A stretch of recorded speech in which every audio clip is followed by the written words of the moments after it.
तर आड्यात शिरायचा प्रयत्न केला तर हे मराठी सुपडा साप राजकीय केल्याशिवाय तुमचा सोडत नाही. धन्यवाद. शेवटचा प्रश्न आहे तुमच्या हाताला देखील सकाळीच लागलं होतं, ते समोर आलं, ते वादळ कशा स्वरूपात राहणार आहे, काय ह्या राज्य सरकारला तुम्ही आता इशारा देता? शेवटचा आहे. देवेंद्र फडणवीसांनी मला जेलमध्ये सडवलं बी, गुतवलं बी, कुठं त्यांच्या कार्यकर्त्याच्या हाताने ते हल्ला बी घडून आणणार आहेत, किंवा त्या शुक्ला मॅडमला बी सांगितलेलं की सगळे एसपीनं सांगून गुतवा.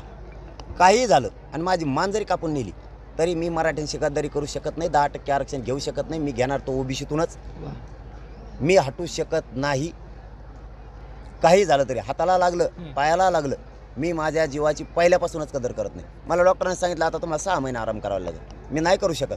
माझा समाज उघड्यावर सोडून मी तिथं एसीमध्ये नाही झोपू शकत. माझा समाज इथं उन्हात तळपतोय.